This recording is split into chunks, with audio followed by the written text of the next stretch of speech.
बिस्मिल्लाहिर्रहमानिर्रहीम। अस्सलाम वालेकुम। आज हम स्टार्ट करने जा रहे हैं जी हमारा जो कोर्स है एनटीएस सॉरी पीपीएससी बैच 4 है हमारा टॉपिक। इसमें आज हम करने जा रहे हैं स्कूल ऑफ थॉट्स। क्योंकि हमारा बेसिकली हिस्ट्री को हमने स्टार्ट किया है तो हिस्ट्री के अंदर स्कूल ऑफ थॉट्स भी आ जाते हैं। स्कूल ऑफ थॉट्स से पहले हमने थोड़ी सी हिस्ट्री देख ली थी। आज बकायदा से हम स्कूल ऑफ थॉट्स को स्टार्ट करेंगे। सबसे पहला स्कूल ऑफ थॉट हमारे पास स्ट्रक्चरलिज्म। हम इसमें जो स्कूल ऑफ थॉट्स हैं, चूंकि हमारा ये शॉर्ट कोर्सेज है, सॉरी शॉर्ट कोर्स है और हमने 2 महीनों के अंदर ज्यादा से ज्यादा कवर करना है, तो इसलिए हम बहुत ही मेन पॉइंट्स की तरफ जाएंगे। बहुत ज्यादा डीप चीजों को नहीं टच करेंगे। तो स्ट्रक्चरलिज्म को स्टार्ट करते हैं। Structuralism the school of thought that focus upon the study of mind and conscious experience. ये माइंड और कॉन्शियस एक्सपीरियंस की बात करता है, जिसके यानी कि इसमें डिफरेंट एलिमेंट्स की बात करता है। थिंकिंग होगी, कॉन्शियसनेस होगा, इमोशंस हो गया। They use introspection as their method of study. इसमें इंट्रोस्पेक्शन को यूज किया जाता है मेथड ऑफ स्टडी के तौर पर, यानी कि इसमें चीजों को स्टडी किया जाता है इंट्रोस्पेक्शन के through. Focused upon the structure and operations of the mind. ये बात करता है ऑपरेशंस की और स्ट्रक्चर की, बेसिकली एलिमेंट्स की बात करता है या स्ट्रक्चर की बात करता है। Rather than studying whole things, whole की बात ये नहीं करता, उसके बजाय ये स्ट्रक्चर की बात करता है। ठीक है, हैंस नेम्ड एज स्ट्रक्चरलिज्म। इसी बेस पर चूंकि स्ट्रक्चर की बात करता है इसलिए इसका नाम स्ट्रक्चरलिज्म रखा गया। The first well formed system of psychology that laid the foundation of the scientific and experimentally oriented study of the mind and mental processes। वो कहता है कि ये स्कूल ऑफ थॉट है, ये well formed system of psychology that laid the foundation of scientific and experimental psychology। Basically ये scientific और experimental psychology की फाउंडेशन इसी ने फ्राहम की थी, और ये किस की गई थी? एक्सपेरिमेंटल और साइंटिफिक स्टडी माइंड और मेंटल प्रोसेस की गई थी। ठीक है, इसी स्कूल ऑफ थॉट की वजह से माना जाता है कि जो साइकोलॉजी को है अलग से फील्ड माना गया है। क्योंकि सॉरी इसने जो इसका जो फाउंडर है विलियम वुंड, उसने जब एक लैब कायम की थी तो उस वजह से माना जाता है कि उस वक्त से इसको अलग से सेपरेट फील्ड माना जाने लगा और एक्सपेरिमेंटल साइकोलॉजी की बुनियाद उस बंदे ने रखी थी। अच्छा, image from the work of William Wundt. ठीक है, who set up the first psychology laboratory at Leipzig Germany. इसमें लिप्जिग में की मतलब कि बुनियाद रखी थी, डेवलप की थी जर्मनी के अंदर 1879 के अंदर, 1879 के अंदर इसने लेबोरेटरी कायम की थी। उस वजह से इसको साइंटिफिक साइकोलॉजी का या एक्सपेरिमेंटल साइकोलॉजी का फाउंडर या बानी भी माना जाता है। Study the building blocks of mind, यानी कि वो एलिमेंट की बात आ रही है। And is generally known as the founder of scientific psychology. Experimental psychology या साइंटिफिक साइकोलॉजी का फाउंडर या बानी इसको माना जाता है विलियम वुंड को। इस बात को ध्यान में रखना है, 5-7 यहाँ पर क्वेश्चन बन रहे हैं। Subject matter of psychology. Subject matter क्या होता है? बेसिकली सब्जेक्ट मैटर होता है जो मेन फोकस होता है, जो मरकज होता है, जिसके ऊपर जो कोई भी है जिसके ऊपर हम फोकस कर रहे होते हैं कि हमने इसको हमारा जो मेन जो आप कह सकते हैं मेन फोकस या मेन पॉइंट है जिसको हम स्टडी करना चाह रहे हैं या जिसको हम देखना चाह रहे हैं, वो हमारा सब्जेक्ट मैटर है। तो subject matter of psychology according to structuralism क्या होना चाहिए?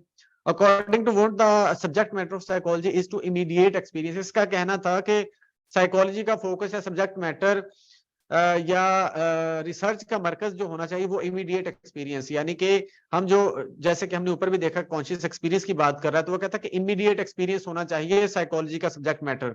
इसके अलावा और कोई नहीं होना चाहिए। सबसे पहले इसी को फोकस करना चाहिए आपको अगर चीजें स्टडी करनी है तो।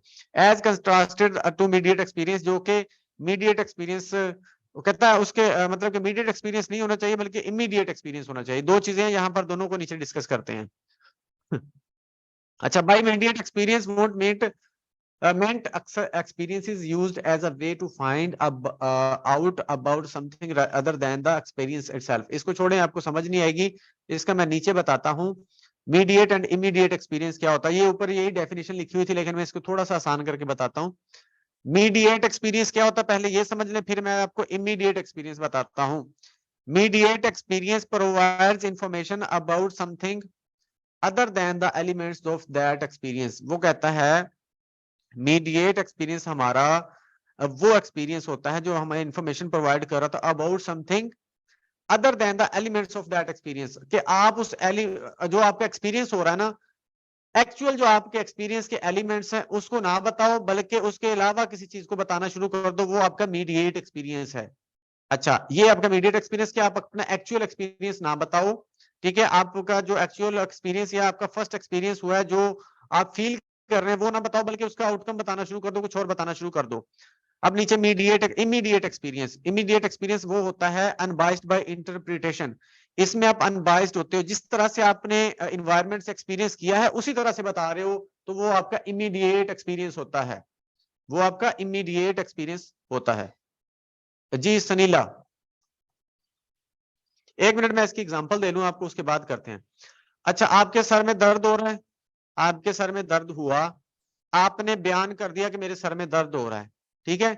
आपने अब इसमें मीडिएट और इमीडिएट एक्सपीरियंस को समझना है। आपके सर में दर्द हुआ है, आपने किसी को बता दिया या अपने घर में बता दिया कि मेरे सर में दर्द हो रहा है। बेसिकली आप बता रहे हो मीडिएट एक्सपीरियंस, आप वहां पर इमीडिएट एक्सपीरियंस नहीं बता रहे। इमीडिएट एक्सपीरियंस तो आपका होगा कि आपको बेचैनी हो रही है, आप अनकंफर्टेबल या डिस्कंफर्ट फील कर रहे हो, ये आपका इमीडिएट एक्सपीरियंस है। वो कहता है कि आप बता रहे हो मीडिएट एक्सपीरियंस, उसका आउटकम बता रहे हो। उस डिस्कंफर्ट को हमने नाम क्या दिया हुआ है, सर में दर्द होना या हेडेक का नाम दिया हुआ है, ठीक है। तो ये कहता है कि सब्जेक्ट मैटर इमीडिएट एक्सपीरियंस होना चाहिए, सब्जेक्ट स्ट्रक्चरलिज्म वाले कहते हैं जो आपका एक्चुअल एक्सपीरियंस है वो बयान करना है आपने, कि आप डिस्कंफर्ट फील कर रहे हो, ना कि सर दर्द बताने लग जाओ आप, ठीक है। आई होप कि समझ आ गई होगी। जी सनीला, आप पूछें जल्दी से, टाइम नहीं है हमारे पास। सर हम रीडिंग कर सकते हैं सर, मैं काम ये है कि आप, मुझे तो कोई इशू नहीं इस तरह, ये तो मेरे लिए बहुत आसान हो जाएगा, नो इशू, अगर आप रीडिंग कर सकते हैं तो। लेकिन रीडिंग के अंदर भी ये मेन पॉइंट निकाले हुए, रीडिंग के अंदर भी मैं कहता हूँ कि कुछ चीजें होती हैं, लाइनें जो समझने वाली होती हैं, इसलिए मैं बाज दफा रीडिंग करके मुझे समझाना पड़ता है। अच्छा ठीक है, इमीडिएट और इमीडिएट एक्सपीरियंस के आई होप के समझ आ गई होगी सर के दर्द से। उसके बाद वॉलंटरिज्म। वॉलंटरिज्म याद रखिएगा, जो स्ट्रक्चरलिज्म है ना, इसका जो पहला नाम था वो वॉलंटरिज्म था। ये वॉलंटरिज्म दिया था उसने, विलियम वुड ने दिया था। बेसिकली उसने जो ओरिजिनल या फर्स्ट स्कूल ऑफ थॉट दिया था, किस नाम से दिया था, या उसने जो अपना पर्सपेक्टिव दिया था वो वॉलंटरिज्म के नाम से दिया था। बाद में इसको आके जो इसके साथ वाला दूसरा बंदा था, क्या नाम था, मेरे जहन से निकल गया, हाँ एडवर्ड टिचनर, उसने आके इसको इसका नाम रख दिया था स्ट्रक्चरलिज्म, ठीक है।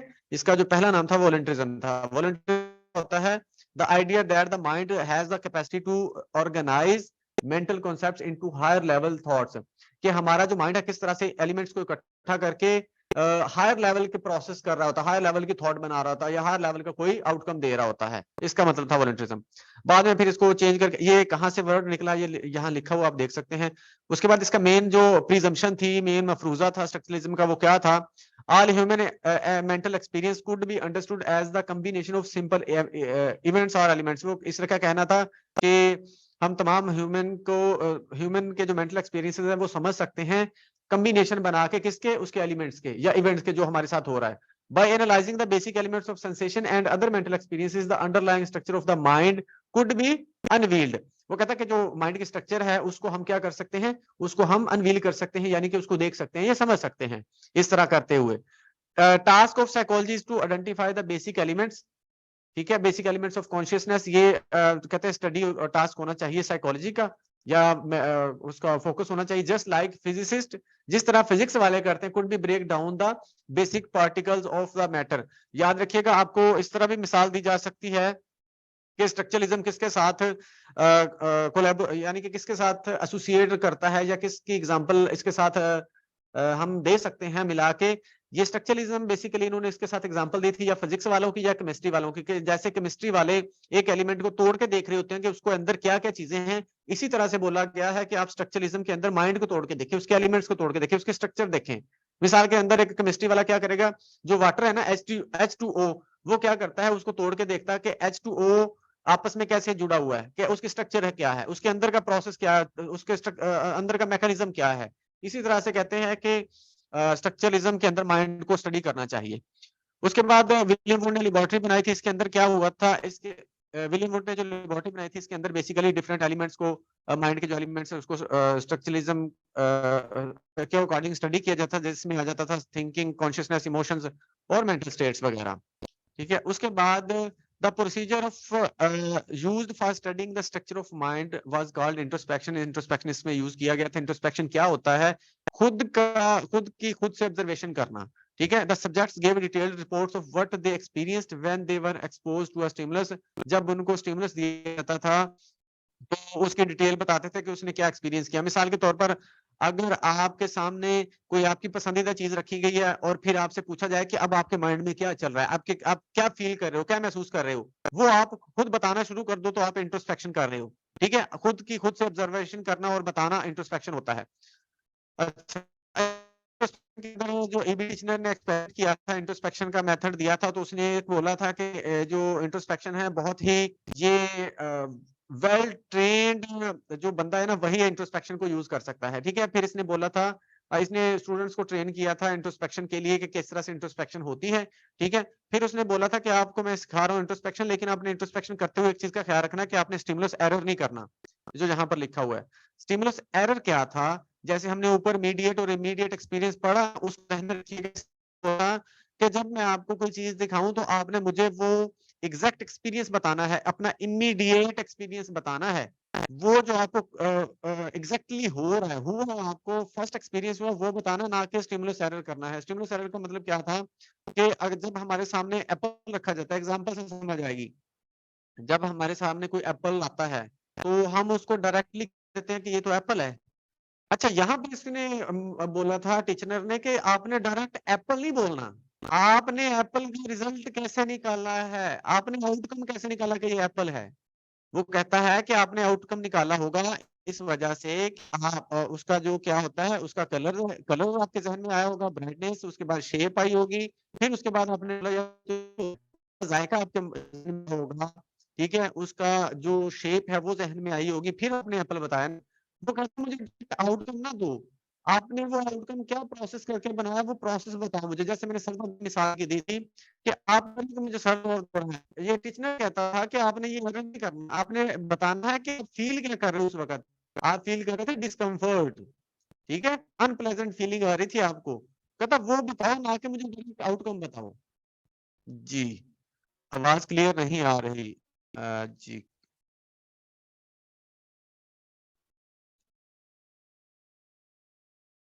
जी, ठीक है। अब ठीक है? अब आवाज़ ठीक है? अब बताएँ मुझे।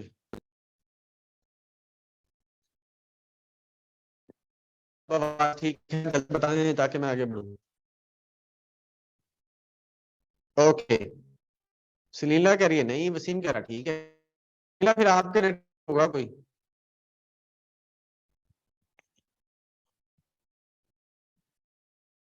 जी, अब दोबारा बताएँ मुझे। नेटवर्क का इश्यू आ रहा होगा, मेरी तरफ से तो इधर से कोई मसला नहीं है। मैं तो जैसे पहले करता हूँ क्लास वैसे ही है। अच्छा, स्टिमुलस एरर की मैंने बात बता दी है कि इमीडिएट और मीडिएट एक्सपीरियंस वाला वो कहता है आपने गड़बड़ नहीं करनी, आपको जो एग्जैक्टली एक्सपीरियंस हो रहा है वो बताना है। फिर उसके बाद विलियम वुड ने इसकी फीलिंग्स की थ्योरी दी थी, थ्योरीज ऑफ फीलिंग। थोड़ा सा इशू है नेटवर्क का जी, इशू तो है, देखते हैं, गुजारा करते हैं। अच्छा, try dimensional theory of feeling, feeling की थ्योरी दी थी इसने, 3 तरह की डायमेंशन दी थी फीलिंग्स की इसने, विलियम वुड ने। तो याद रखना है, ये आपको अक्सर बुक्स में नहीं मिलता या ना ही पढ़ाया जाता, लेकिन ये पूछा जा सकता है।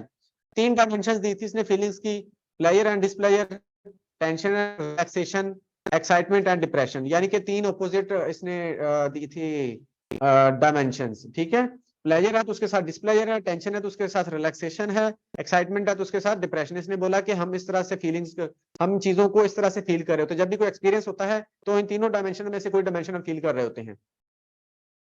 अच्छा, उसके बाद the impact of Wundt's life, जो लैब उसने बनाई थी उसका इम्पैक्ट क्या हुआ था, उसने अट्रैक्ट किया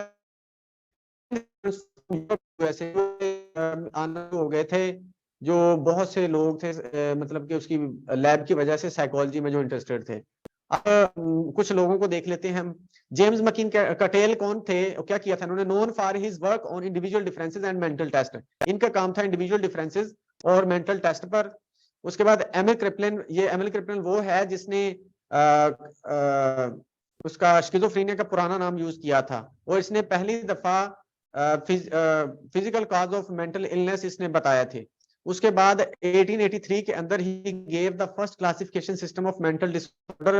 अब ये भी पूछा जा सकता है कि पहली दफा मेंटल डिसऑर्डर की क्लासिफिकेशन किसने किया, तो एमिल क्रिप्लन ने की थी, याद रखिएगा 1883 के अंदर। अब मुझे वो मेरे जहन में नहीं आ रहा, प्रीकॉक्स था उसका स्किज़ोफ्रेनिया का पुराना नाम, वो भी इसी ने यूज किया था। क्या नाम था, सिंपल सा था। उसका सेकंड जो पार्ट है वो है प्रीकॉक्स। चलो ये मैं आपको ग्रुप में बता दूंगा, इसका पुराना नाम स्किज़ोफ्रेनिया का एमिल क्रिपलिन ने यूज किया था। Hugo Munsterberg first to apply psychology to industry and law, industry और लॉ के शोबे पर इसने अप्लाई किया था ह्यूगो मंस्टरबर्ग ने साइकोलॉजी को, याद रखिएगा। अब आ जाते हैं एडवर्ड टिचनर की जानिब, जो इसका फाउंडर था स्ट्रक्चरलिज्म स्कूल ऑफ थॉट का। अमेरिकन साइकोलॉजिस्ट था, who was English by birth English था, ठीक है। German in professional and personal temperament, उस मतलब कि प्रोफेशनली ये जर्मन था। Who spent his most productive years in colonel university New York में, इसने बहुत ही प्रोडक्टिव अपने ईयर गुजारे।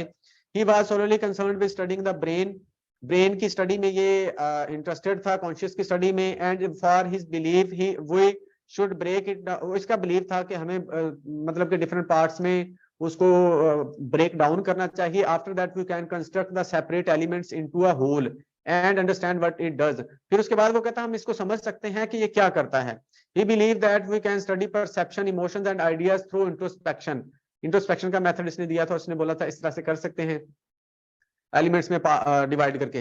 There are 4 elements in the sensation, इसने बोला था सेंसेशन ऑफ टेस्ट के 4 एलिमेंट्स होते हैं, स्वीट सोर साल्टी एंड बिटर, ये इसने दिया था, ठीक है। उसके बाद इसका कहना था ideas and images are related, इसने एलिमेंट्स दिए थे, ठीक है।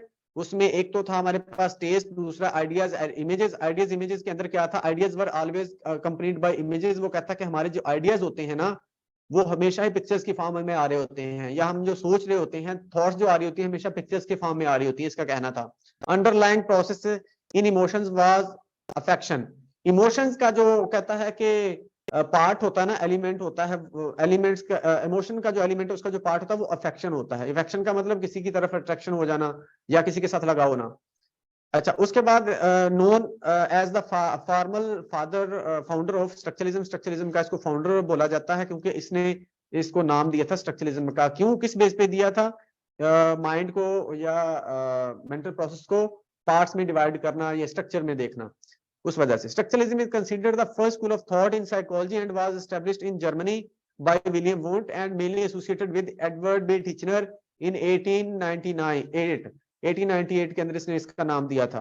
The school of psychology founded by William Wundt known as voluntarism, जो विलियम वुड ने दी थी वो वॉलंटरिज्म था, ठीक है। इसका मतलब क्या था, the process of organising the mind, mind को ऑर्गेनाइज करना। जो विलियम वुड ने दिया था ना, उसका मतलब था माइंड को ऑर्गेनाइज करना। जबकि टिचनर ने जो दिया था, developed and promoted by his one-time student Edward Titchener, who described his system as structuralism or the analysis of basic elements that constitutes the mind, ये एलिमेंट्स की बात करता था, ठीक है, इसलिए इसने उसका नाम दे दिया था स्ट्रक्चरलिज्म। इंपॉर्टेंट चीजें दोनों को पकड़ लेना है आपने। अब इसमें क्रिटिसिज्म भी हुआ था। क्रिटिसिज्म क्या हुआ था, एक तो सबसे बड़ा क्रिटिसिज्म ये था कि introspection is not a valid method, जो इंट्रोस्पेक्शन था ये वैलिड मेथड नहीं था। उसके बाद only one method can be use for measurement, एक ही मेथड यूज किया जाता था इसमें मेजरमेंट के लिए, कर किया जा सकता था। इट वाज रिडक्शनिस्ट, ये रिड्यूस कर रहा था चीजों को, reduce all complex human experience to simple sensation. It was elementalistic, ये एलिमेंट्स की बात करता है इसलिए भी इसको क्रिटिसाइज किया गया। इट वाज मेंटलिस्टिक, मेंटलिस्टिक का मतलब इसमें सिर्फ आप मेंटल प्रोसेसेस की बात कर रहे होते, उन प्रोसेसेस की बात जो सिर्फ आपको वही बंदा बता सकता है जिसने खुद एक्सपीरियंस किया, कोई और उसको एक्सपीरियंस ही नहीं कर सकता था, ठीक है। अब इंट्रोस्पेक्शन पर इसीलिए इन्होंने क्रिटिसाइज किया था कि इस इंट्रोस्पेक्शन के अंदर इशू सबसे बड़ा ये है कि इसको सिर्फ वही बंदा बताता है या वही बंदा हमें एक्सप्लेन कर सकता है अपनी चीजें जो खुद एक्सपीरियंस कर रहा है, कोई और बंदा कर ही नहीं सकता, इसलिए भी इसको बहुत ज्यादा वैलिडिटी हासिल नहीं थी। उसके बाद विलियम वुड की कुछ पब्लिकेशंस हैं, टोटल इसकी 494 पब्लिकेशंस थी, ठीक है। उसमें जो मिनिमम उसके पेजेस थे 110 थे, ठीक है। ये नहीं था कि 10-10 पेजेस की उसकी पब्लिकेशन थी, वो कहता है कि मिनिमम जो उसकी थी ना, एवरेज पेज जो उसके देखे जाते हैं एक के, वो था 110 यानी कि 110 पेजेस की। और इसने ये सारा काम अपने 68 ईयर्स के पीरियड में ये सारा काम किया था। टोटल पेजेस इसके इतने बनते हैं जो इसने काम किया था। अच्छा, उसके बाद कुछ बुक्स हैं इसकी, ये मैंने लिखी है यहाँ पर, आपने इसको देख लेना है, ठीक है। अभी मैं पढ़ूंगा तो टाइम ज्यादा हो जाएगा, आप भी पढ़ लोगे इसको रट्टे लगाने पड़ेंगे, पढ़ने का मुझे फायदा ही कोई नहीं होगा। फादर ऑफ साइकोलॉजी, कुछ फादर ऑफ साइकोलॉजी मैंने निकाले हैं यहाँ पर हिस्ट्री के, सब मैंने कहा चूंकि हिस्ट्री पढ़ रहे हैं तो साथ ये भी आपको बता दें, बहुत ही आपके काम की चीज है, ठीक है। एक क्वेश्चन के एक चीज पढ़ेंगे तो उसके साथ बहुत सी चीजें आपकी क्लीन हो जाएंगी। William want, father of experimental psychology, याद रखिएगा। एक दफा पेपर में, इस दफा या पिछली दफा पेपर में आया था कि who is the father of psychology, तो वहां पर विलियम वुड दिया गया था, विलियम जेम्स दिया गया था, या एक दो और देखे, नन ऑफ दीज दिया गया था। तो अब यहाँ पर आपने गौर से समझना है कि father of psychology William would को बोलेंगे, या फादर ऑफ एक्सपेरिमेंटल साइकोलॉजी, या फादर ऑफ साइंटिफिक साइकोलॉजी। इसको साइंटिफिक साइकोलॉजी भी बोल सकते हैं, एक्सपेरिमेंटल साइकोलॉजी भी कभी फादर बोल सकते हैं, लेकिन इसको कुछ लोग इसको फादर ऑफ साइकोलॉजी कहते हैं, कुछ लोग इसको फादर ऑफ साइकोलॉजी नहीं कहते। कुछ बुक्स में लिखा हुआ father of psychology. Father of psychology इसलिए कह सकते हैं इसको, क्योंकि जब इसने अपनी मतलब कि सेपरेट एक्सपेरिमेंटल लैब बनाई ना, उसके बाद से ही फिर जो है साइकोलॉजी को अलग से फील्ड माना जाने लगा, उसके बाद से उसको वैल्यू दी जाने लगी। तो इस हवाले से अगर देखा जाए तो ये फादर ऑफ साइकोलॉजी है।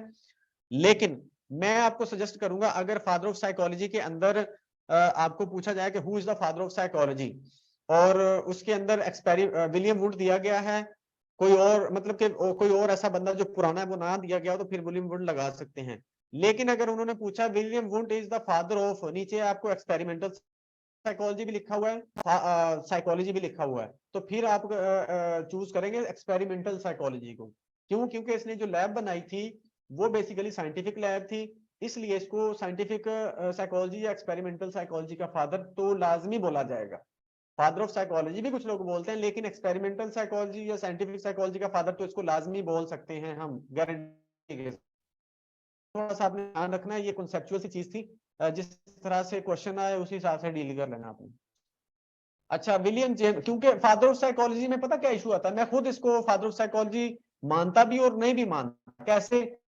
इसके इसने लैब बनाई थी, उसके बाद से साइकोलॉजी की एक समझ से ले एक तरह से बर्थ हुई थी। लेकिन फादर ऑफ साइकोलॉजी में क्यों नहीं मानता इसको, इसलिए क्योंकि इससे पहले भी कुछ लोगों ने काम किया हुआ था साइकोलॉजी पे। साइकोलॉजी की रूट्स तो आपको सुकरात तक भी मिलती हैं, हिप्पोक्रेट्स तक भी मिलती हैं, ठीक है।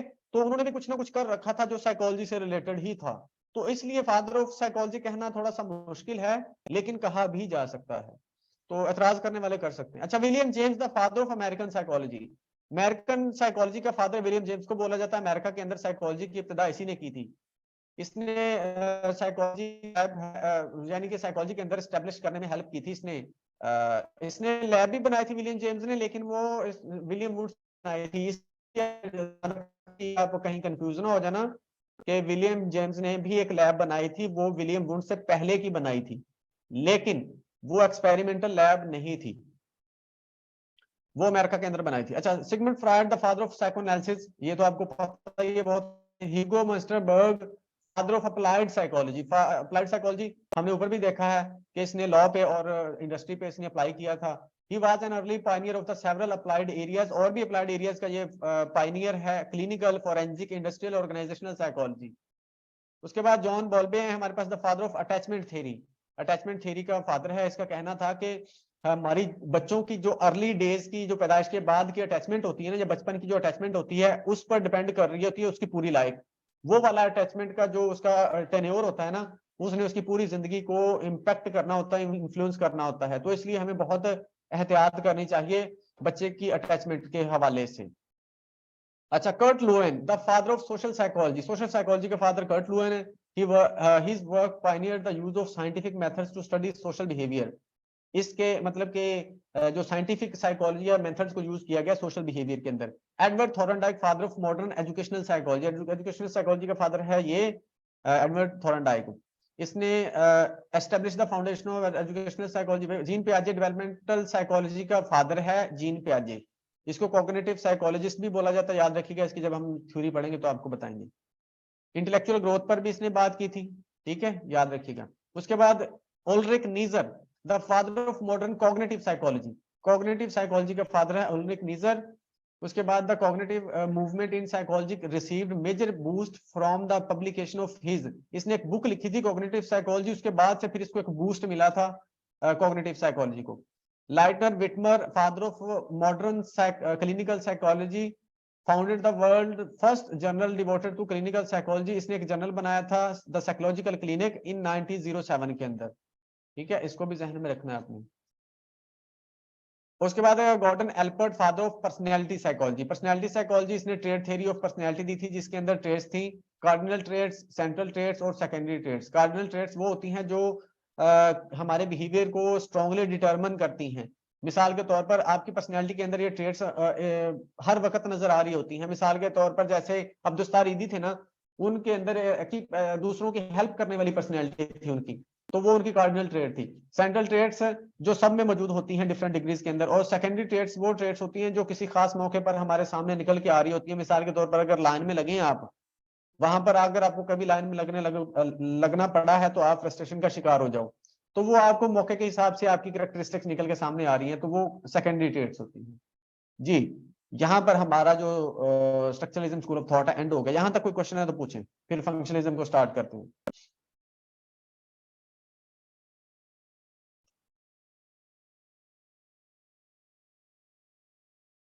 जी कोई क्वेश्चन है तो पूछें, अगर नहीं है तो नो बोल दें फिर।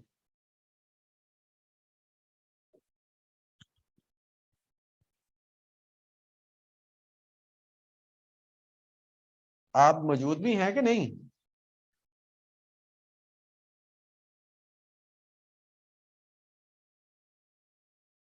ओके, आगे बढ़ते हैं, फिर फंक्शनलिज्म की बात करते हैं। स्ट्रक्चरलिज्म क्या था? स्ट्रक्चरलिज्म बेसिकली था कि माइंड को डिफरेंट पार्ट्स में चेंज करना, डिवाइड करके उसको स्टडी करना, जबकि फंक्शनलिज्म क्या करता था, वो बात करता था फंक्शन की। तो फंक्शन को देखो, functionalism is founded as the system by American psychologist William James ने फाउंड किया था। William James believe that instead of focusing on the structure of mind, ये बात करता था कि आप माइंड के स्ट्रक्चर पर, वो कहता जाने की बजाय, हाँ, माइंड के स्ट्रक्चर पर जाने के बजाय उसके फंक्शन की बात करूं। उसके बाद according to the school psychology study of mental activity and adaptive behaviour, ये मेंटल एक्टिविटी और अडेप्टिव बिहेवियर की बात करता था कि किस तरह से हमारा माइंड अडेप्ट करने में हमें हेल्प कर रहा होता है। Accepted that psychology is the science of conscious experience, but it also stressed that it focuses on the fundamental utility of consciousness. ये consciousness की utility की बात करता है कि basically function क्या है उसका। Study with the help of mental testing and behavioral methods, different methods के through और mental testing के through इसको study किया जा सकता है, जबकि structuralism को नहीं किया जा सकता था ऐसे। उसके बाद it puts focus on the objective matters, objectivity की बात करता है, ये सब्जेक्टिविटी की बात नहीं करता, जैसे कि स्ट्रक्चरलिज्म सब्जेक्टिविटी की बात करता था। ये ऑब्जेक्टिविटी की बात करता है कि भाई जो चीज सामने है उसकी बात करो, जो आप जिसको आप प्रूव कर सको उसकी बात करो। और ये अडेप्टेशन की बात करता है, mind to the different environment, different environment में हमारा कैसे माइंड अडेप्ट करता है उसकी बात करता है। Find the connection between mind and environment, और इन्वायरमेंट और माइंड के दरमियान में कनेक्शन की भी ये बात करता है। उसके बाद विलियम जेम्स की बात है। विलियम जेम्स की ये थोड़ी सी यहाँ पर मैंने बायोग्राफी लिखी है, ठीक है, कि ये क्या था, और इसको देख लीजिएगा। उसके बाद इसकी इंपॉर्टेंट है इवेंट्स की बात की है, इसके जो पब्लिकेशंस हैं या इसके जो जो साथ इवेंट हुआ है वो लिखा है। व्हाट इज फंक्शनलिज्म, इसका बताता हूँ फंक्शनलिज्म क्या होता है। The theory that the design of an object should be determined bye its function rather than bye it's components. उसके फंक्शन से कहता है आप उसको डिटरमिन करो, ना कि उसके कंपोनेंट से।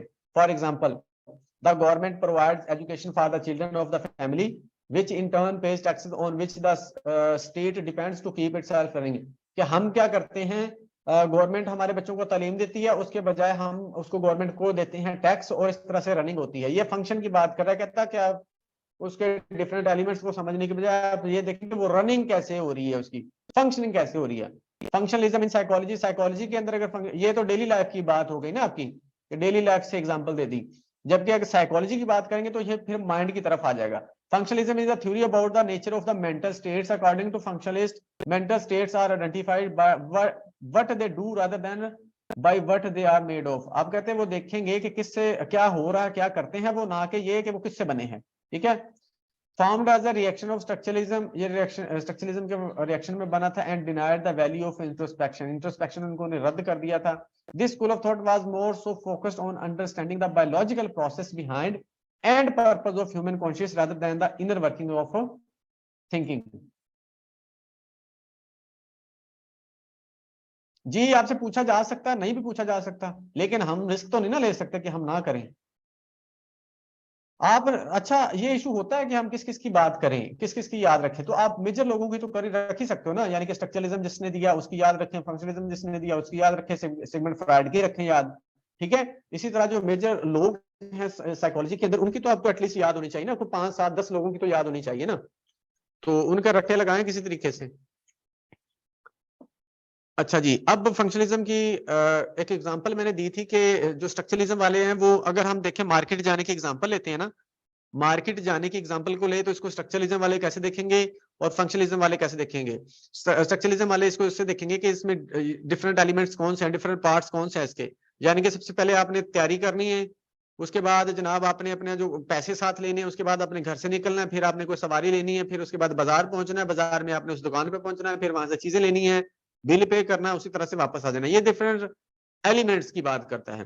लेकिन फंक्शनलिज्म क्या कहता है, वो कहता है कि आप बाजार क्यों गए हो, आपको बाजार जाने की बात क्यों, जरूरत क्यों पेश आई है, तो फिर उसका जवाब निकल के आता है क्योंकि हमें चीजों की जरूरत थी, या हमने खाने के लिए चीजें लेनी थी, या अपना फूड लेना था, इस वजह से बाजार गए थे। तो ये फंक्शन की बात करता है फंक्शनलिज्म वाले, जो स्ट्रक्चरलिज्म वाले वो इस तरह तोड़ के देखते हैं डिफरेंट एलिमेंट्स में। अब एक और बात करता हूं एलिमेंट्स की बात, सॉरी, हाँ ठीक है, हो गया। उसके बाद कुछ इसके पॉइंट्स है, फाउंडेड बाय विलियम जेम्स, वो हमने ऊपर बात कर लिया, अमेरिकन साइकोलॉजिस्ट था ये। Emphasise function rather than structure, function की बात करता है, focused upon the way human adapt to environment, environment में कैसे अडेप्ट कर रहे हैं होते हैं हम। Examine the ways in which behaviour allows people to satisfy their needs, ये वही वाली बात जैसे हमने बाजार जाने वाली कि कैसे हम सेटिस्फाई करें नीड्स को, ये उसको एग्जामिन करता है। Functionalist were specially interested in education and applied psychology, ये एजुकेशन और अप्लाइड साइकोलॉजी में बेसिकली ये अप्लाई होता है।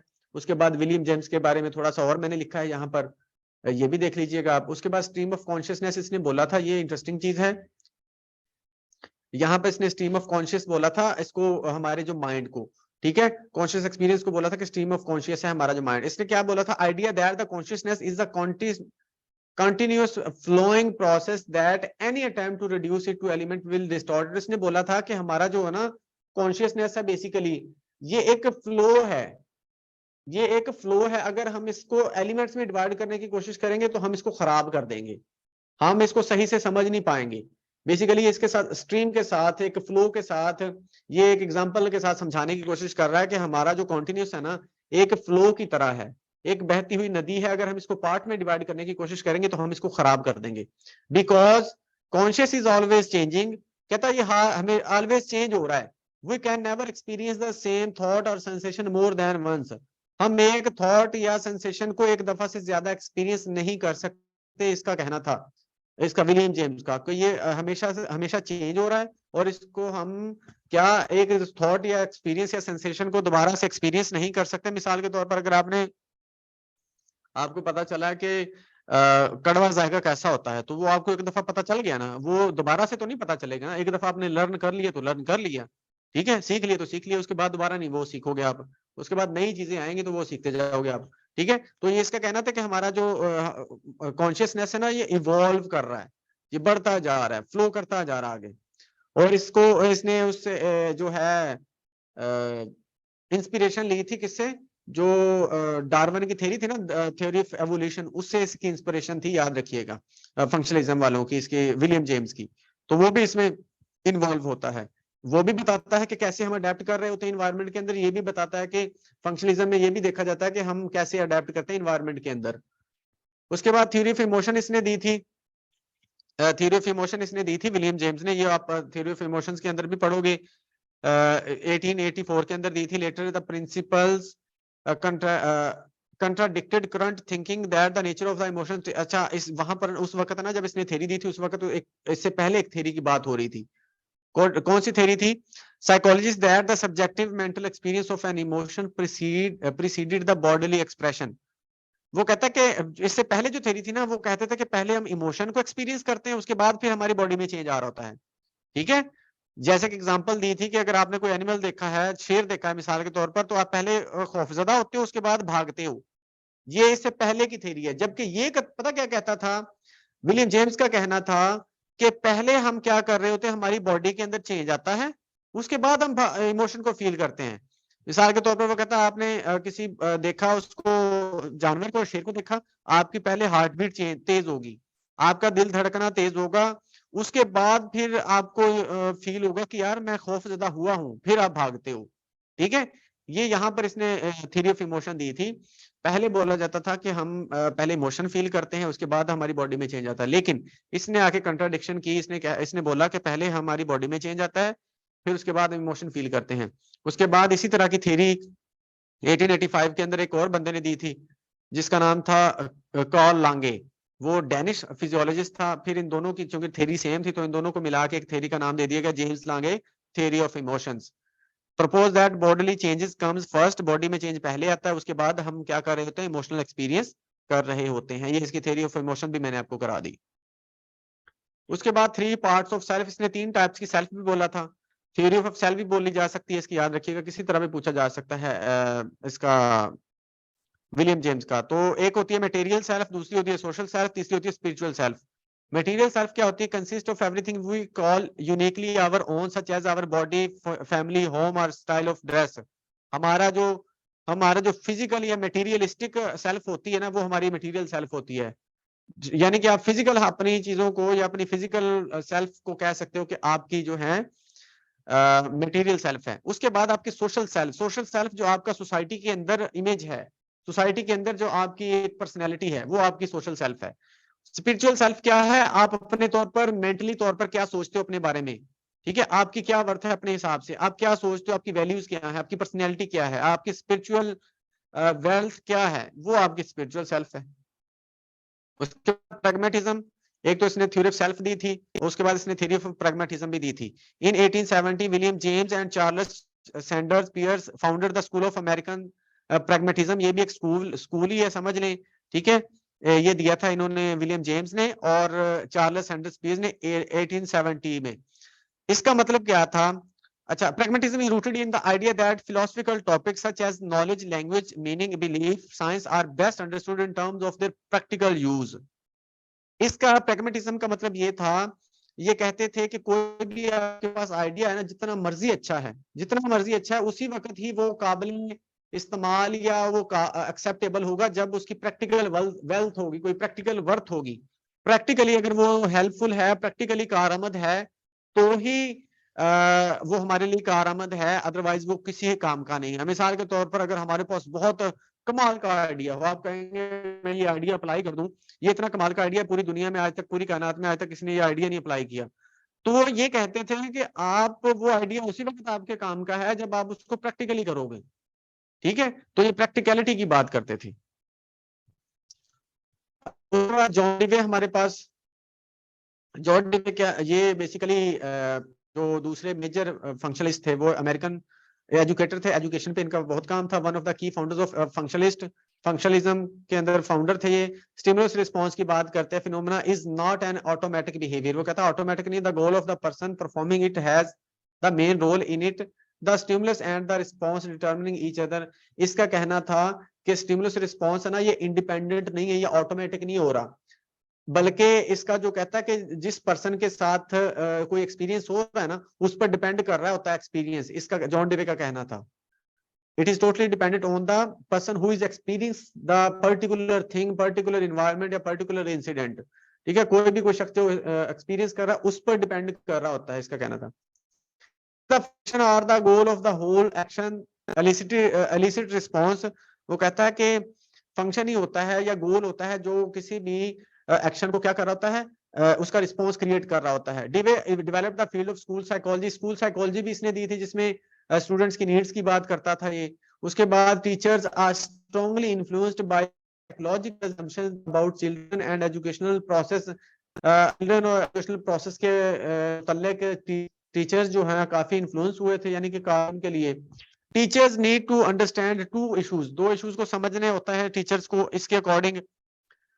इसका children and adults are different. वो कहते हैं डिफरेंट होता है, इसलिए इनका एजुकेशन भी डिफरेंट होना चाहिए, एजुकेशन होनी चाहिए। Children are similar to adults in the sense they perform better when they have some control over what they are to accomplish. वो कहता है जो बच्चे हैं उस वक्त अच्छा परफॉर्म करते हैं जब उनके पास कुछ कंट्रोल होता है। अगर कंट्रोल होगा तो वो बेहतर क्या कर सकते हैं, परफॉर्म कर सकते हैं। Applied psychology flourished following emergence of functionalism. वो कहते हैं अप्लाइड साइकोलॉजी में किन किन का रोल था। James McKeen Cattell began studying ways to measure intelligence, ये इसने इंटेलिजेंस पर काम किया था। इसको थोड़ा सा मैं बड़ा कर देता हूँ।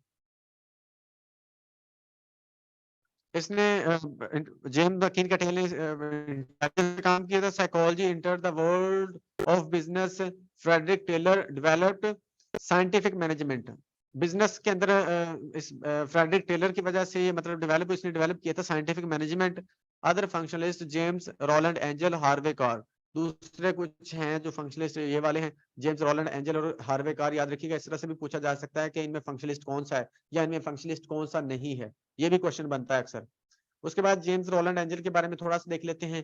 Founder the psychology department in Chicago, Chicago में इसने बनाया। उस वक्त का इन्फ्लुएंशियल था ये। Believe that the function of conscious is to improve the adaptive ability, ये भी अडेप्टिबिलिटी की बात करता है कि ये इम्प्रूव करता है हमारी अडेप्टिबिलिटी को of the organism, and that psychology must study how mind did these kinds of adjustment. और वो कहता है इसको ये स्टडी करती है कि किस तरह से हमारा माइंड क्या काम करता है, वर्क करता है इसको एडजस्टमेंट, इस एडजस्टमेंट के अंदर डिफरेंट इन्वायरमेंट में। ठीक है, ये इसका कहना था रोलैंड एंजल का। यहां तक कोई क्वेश्चन है तो पूछें, फिर हम आगे इसका जो है कंपैरिजन देख लें, कंपैरिजन देख के खत्म करें, जल्दी बताएं।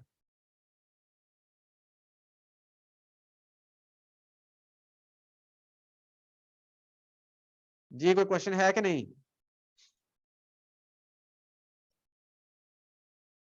ओके, अगर फर्ज करें आपके स्ट्रक्चरलिज्म और फंक्शनलिज्म के अंदर कोई कंफ्यूजन रह भी जाता है ना, अब आप कंपैरिजन देखेंगे तो आपका सारा मसला हल हो जाएगा, सारे आपके कंफ्यूजन दूर हो जाएंगे। ठीक है, तो अगर आप जस्ट पेपर से पहले इसका कंपैरिजन भी देख के चले जाएंगे ना, तो आपके बहुत से जो है कॉन्सेप्ट्स क्लियर हो जाएंगे, कॉन्सेप्ट क्लियर हो जाएंगे, आप डेप्थ में देख लेंगे। अच्छा, first point, it is also called structural psychology, it is also called functional psychology. मैं थोड़ा सा तेजी से पढ़ूंगा क्योंकि टाइम कंप्लीट होने लगा हमारा पूरा। कोई क्वेश्चन होगा तो हम लास्ट में लेते हैं। Given by William Wundt, given by William James, defines the psychology as a study of elements of conscious, elements की बात करता है, ये फंक्शन की बात करता है। What the mental processes are, ये व्हाट की बात करता है, जो स्ट्रक्चरलिज्म है ना, ये बात करता है कि व्हाट द प्रोसेसेस आर, ये बात इंपॉर्टेंट थी। और ये बात करता है वाई की, फंक्शनलिज्म बात करता है वाई की, कि क्यों कोई काम हो रहा है। जैसे कि हमने बाजार में जाने वाली एग्जांपल देखी होगी, देखी थी ना, तो वो वाली बात है। ये बात करता है कि क्यों कुछ काम हो रहा है। अच्छा, उसके बाद पांचवा पॉइंट है, it involve breaking down the mind and parts में डिवाइड करने की बात करता है, ब्रेकिंग डाउन की बात करता है। जबकि फंक्शनलिज्म क्या करता है, concern with function of the mental process, ये फंक्शन की बात करता है जो हमारी डेली लाइफ में अपना रोल प्ले कर रहे होते हैं। अच्छा, उसके बाद सिक्स पॉइंट है, the focus on the structure of the mind, ये माइंड की स्ट्रक्चर की बात करता है जिसके अंदर हमारी डिफरेंट चीजें आ जाती हैं, परसेप्शन, सेंसेशन, फीलिंग, थॉट वगैरह। जबकि ये बात करता है focus on the function of mind, for example analyse why and how the mind function. अच्छा, यहाँ पर कुछ पॉइंट्स आपको ऐसे लगेंगे कि ये ना रिपीट हो रहे हैं, तो याद रखिएगा, एक तरफ तो शायद रिपीट हो जाए, दूसरी तरफ उसका थोड़ा सा आपको डिफरेंट पर्सपेक्टिव या वो मिल जाएगा, क्योंकि फिर वो दूसरी साइड पे जो पॉइंट था उसको बैलेंस करने के लिए मुझे कोई पॉइंट नहीं मिल रहा था, तो मैंने इस तरह से कर दिया। अच्छा, उसके बाद है जी 7 पॉइंट हमारे पास, it is introspection the method to use study the mental process. इसमें इंट्रोस्पेक्शन को यूज किया जाता था, इसमें डिफरेंट मेथड्स को यूज किया जाता था, टेस्टिंग और मेंटल टेस्टिंग और बिहेवियरल मेथड्स। अच्छा, उसके बाद हमारे पास है 8 point, only one method can use to study, इसमें एक मेथड यूज किया जाता था, इसमें एक से ज्यादा मेथड यूज किए जा सकते थे। अच्छा, उसके बाद है ये सब्जेक्टिव मेथड था, इसकी रिलायबिलिटी नहीं थी क्योंकि ये एक सब्जेक्टिव मेथड था, जबकि ये बात करता है ऑब्जेक्टिविटी की, फंक्शनलिज्म। तो इस तरह से भी आपने ध्यान में रखना है। उसके बाद 10 पॉइंट है, focus on the internal process and parts of mind, ये इंटरनल प्रोसेस की बात करता है स्ट्रक्चरलिज्म, जबकि फंक्शनलिज्म बात करता है एक्सटर्नल प्रोसेस की, और अडेप्टेशन की बात करता है। अडेप्टेशन बेसिकली एक्सटर्नल प्रोसेस ही है ना, कि किसी एनवायरनमेंट में हम कैसे अडेप्ट कर रहे हैं या फिर कैसे फंक्शन कर रहे हैं, फंक्शन की भी बात कर सकते हैं। यहां पर मैं लिख देता हूं, फंक्शन बेसिकली अडेप्टेशन में फंक्शन ही होता है, तो फंक्शन की भी बात करता है और अडेप्टेशन की बात भी करता है। उसके बाद पॉइंट 11 है हमारे पास, find the connection between the elements of mind, ये एलिमेंट्स के दरमियान में कनेक्शन की बात करता है, ये बात करता है माइंड और इन्वायरमेंट के दरमियान कनेक्शन की। ठीक है, इन्वायरमेंट के दरमियान कनेक्शन फाइंड करता है, ये एलिमेंट्स के दरमियान कनेक्शन फाइंड करता है स्ट्रक्चरलिज्म वाले। अच्छा 12वां पॉइंट हमारे पास, only I can observe and analyse. अगर आपकी बात की जाए तो सिर्फ आप ही इसको एनालाइज कर सकते हो, ऑब्जर्व कर सकते हो, जबकि फंक्शनलिज्म के अंदर कोई भी ऑब्जर्व कर सकता है, कोई भी एनालाइज कर सकता है, क्योंकि वो एक्सटर्नल होता है ना, फंक्शन एक्सटर्नली हो रहा होता है। अच्छा उसके बाद 13, can't study the children and animals, इसमें चिल्ड्रन और एनिमल्स को स्टडी नहीं किया जा सकता। क्यों? क्योंकि बच्चे अपना प्रोसेस नहीं बता सकते, एनिमल्स तो बिल्कुल नहीं बता सकते, जबकि इसमें किया जा सकता था फंक्शनलिज्म के अंदर। स्ट्रक्चरलिज्म की वैलिडिटी भी नहीं थी, जबकि फंक्शनलिज्म की वैलिडिटी थी। उसके बाद 15 है हमारे पास, talk about feelings thoughts and perception, ये बात करता है फीलिंग थॉट और परसेप्शन की, जबकि फंक्शनलिज्म बात करता है इंडिविजुअल डिफरेंसेस की। अब देखें इस तरफ हमने फीलिंग्स थॉट और परसेप्शन ऊपर भी देख लिया, लेकिन इस तरफ हमने इस तरफ इंडिविजुअल डिफरेंसेस को नहीं देखा था, तो वो अब आ गया। अच्छा इन्वॉल्व इन डेप्थ स्टडीज, ये डीप स्टडीज की बात करता है, उसमें इन्वॉल्व होता है, उसमें यूज होता है, जबकि ये लॉन्ग टर्म स्टडीज में यूज होता है फंक्शनलिज्म। ये था हमारे पास इसका कंपैरिजन। अब बताएं कोई क्वेश्चन है तो जल्दी बताएं।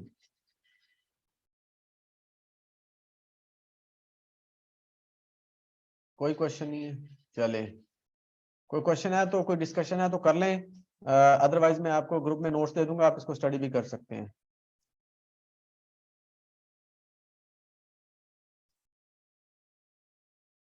आपको ये रिकॉर्डिंग का लिंक भी मिल जाएगा और इसके नोट्स भी मिल जाएंगे, लेकिन ये है कि शर्त ये है कि आप इसको साथ साथ करें, डेली बेसिस पे करेंगे तो ही कवर होगा। मैंने रुकना कोई नहीं है, मैंने एक दिन भी इसका जाया नहीं करना, क्योंकि हमारे पास काम ज्यादा है और टाइम थोड़ा है, क्योंकि 2 महीने हैं, 2 महीनों में हमने बहुत कुछ करना है।